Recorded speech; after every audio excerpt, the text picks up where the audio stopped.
بالکل ہم حماد صاحب کے ساتھ کھڑے ہیں. جو راستہ انہوں نے اپنایا ہے میں سمجھتا ہوں ہر پاکستانی کو وہ راستہ اپنانا چاہیے. یہی حب الوطنی کا ثبوت ہے. میں آج جہاں حاضر ہوں اپنے بھائی حماد اظہر کے گھر، ان کے بہت ہی جلیل القدر والد میاں اظہر صاحب کی وفات پر تعزیت کرنے. جس زاویے سے بھی دیکھا جائے میاں اظہر صاحب ایک منفرد شخصیت تھے. بردبار، شرافت کا پیکر، ہمت کا پیکر، استقلال کا پیکر. ان سے چند ماہ قبل ملاقات ہوئی لاہور کے جلسے میں. اس کے بعد ڈیالہ جیل کے باہر بھی ان کو بالکل ثابت قدم پایا. اس عمر میں بھی وہ اپنے نظریات پر ڈٹے ہوئے تھے. وہ عمران خان کے ساتھ کھڑے تھے، پاکستان کی عوام کے ساتھ کھڑے تھے. تو میں تہہ دل سے ان کے لیے دعا کرتا ہوں، اللہ تعالیٰ سے مغفرت کی التجا کرتا ہوں. جنت الفردوس میں ان کو خدا تعالیٰ بلند ترین مقام ادا کرے، اور حماد صاحب کو ان کی روایت پر چلنے کی توفیق عطا کرے. یہ چل رہے ہیں، یقیناً چل رہے ہیں. جو ثابت قدمی انہوں نے دکھائی ہے، جس عزم کے ساتھ یہ کھڑے ہوئے ہیں، بے خوفی کے ساتھ کھڑے ہوئے ہیں، یہ یقیناً میاں اظہر صاحب ہی کا ورثہ ہے. تو میں بہت ان کو بھی خراج عقیدت پیش کرتا ہوں، اور میاں صاحب کی کے لیے ہر لمحہ دعا کرتا ہوں. تو آپ سب دوستوں سے بھی گزارش ہے کہ میاں صاحب ہماری تاریخ کے ایک نمایاں کردار ہیں، ہماری سیاست کے ایک نمایاں کردار ہیں. ان کی یاد کو ہم نے زندہ رکھنا ہے، سب کے لیے مشعل راہ بنانا ہے. بہت شکریہ. راجہ صاحب، موقع تو نہیں ہے لیکن بعض باتیں گردش میں ہیں حلقے کے معاملات کو بھی لے کر اور 9 مئی کے معاملات کو بھی لے کر. تو آپ لیگل ایکسپرٹ بھی ہیں، سارے معاملات کو آپ باریکی سے دیکھ رہے ہیں، خان صاحب سے ملاقات بھی ہوتی ہے. تو ان فیوچر فور کاسٹ کیا کر رہے ہیں؟ جس طرح حماد صاحب ڈٹے ہوئے ہیں اور انہوں نے ثبوت دیا ہے کہ یہ ڈٹے ہوئے ہیں اور ایک انچ بھی پیچھے نہیں ہٹے، اور جو ان کے والد کی وزاداری تھی، چیزیں تھیں، اس وراثت کو آگے لے کر شہر لاہور میں اور ایک اس فیملی کے خلاف سیسا پلائی دیوار بن کے کھڑے ہونا. تو کیا بطور لیگل ایکسپرٹ آپ فور کاسٹ کر رہے ہیں؟ جی بالکل ہم حماد صاحب کے ساتھ کھڑے ہیں. جو راستہ انہوں نے اپنایا ہے میں سمجھتا ہوں ہر پاکستانی کو وہ راستہ اپنانا چاہیے. یہی حب الوطنی کا ثبوت ہے. جو جبر کا عالم ہے وہ آپ کے سامنے ہے. جس طرح سزائیں بانٹی جا رہی ہیں وہ آپ کے سامنے ہے.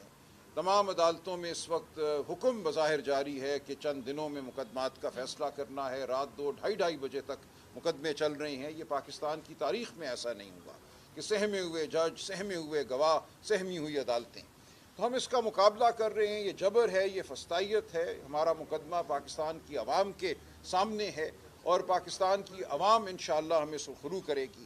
پاکستان میں اگر انسانیت نے قائم رہنا ہے، شرافت نے قائم رہنا ہے، جس کے علمبردار میاں اظہر صاحب تھے، تو ہمیں ہمت سے سامنا کرنا ہوگا اس وسطیت کا، اور آپ دیکھیں گے فتح ہماری ہوگی. یہ تاریخ کا ازلی فیصلہ ہے، یہ اللہ تعالیٰ کا فیصلہ ہے کہ فتح حق کو ہوتی ہے، اور ہم حق پر کھڑے ہیں. یہ سر بتائیے گا، اپوزیشن لیڈر کو بھی انہوں نے نااہل کر دیا ہے، 10 سال کی سزا بھی دے دی ہے. اسی طرح چٹھا صاحب جو ہیں میں نے ان کو بھی 25 لوگ اور کہہ رہے ہیں کہ وہ نااہل کرنے جا رہے ہیں. اسی طرح ایک ایک کر کے تو سب کو نااہل کرتے جا رہے ہیں. اس حوالے سے بتائیے گا کہ پاکستان تحریک انصاف اگر اسمبلیوں میں بیٹھے گی یا باہر نکلنے کا فیصلہ کر رہی ہے، کیا لایا مجھے؟ دیکھیے، نااہل تو یہ نظام اپنے آپ کو خود کر رہا ہے. یہ نظام اپنے آپ کو ایک مذاق بنا رہا ہے.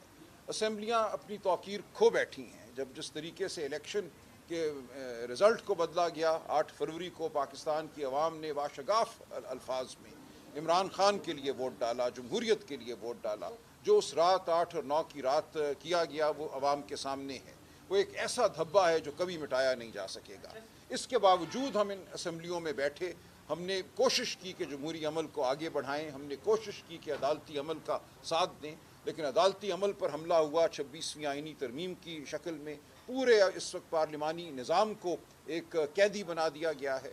ہم نے اس نظام کا حصہ رہنا ہے یا نہیں رہنا، اس کا فیصلہ تو عمران خان صاحب ہی کریں گے. ہم اپنی جگہ کھڑے ہوئے ہیں، اپنے اصولوں پر کھڑے ہوئے ہیں. ویسے 5 اگست کو کون پنجاب سے لیڈ کرے گا؟ پی ٹی آئی کے حوالے سے کوئی پلان بنا لیا آپ لوگوں نے 5 اگست؟ دیکھیں، 5 اگست جو ہے یہ پورے ملک کی کال ہے. ہم نے کسی ایک مخصوص مقام پر پورے پاکستان کو نہیں بلایا. ایسا نہیں ہے کہ ایک جگہ سے دوسری جگہ جانا ہے.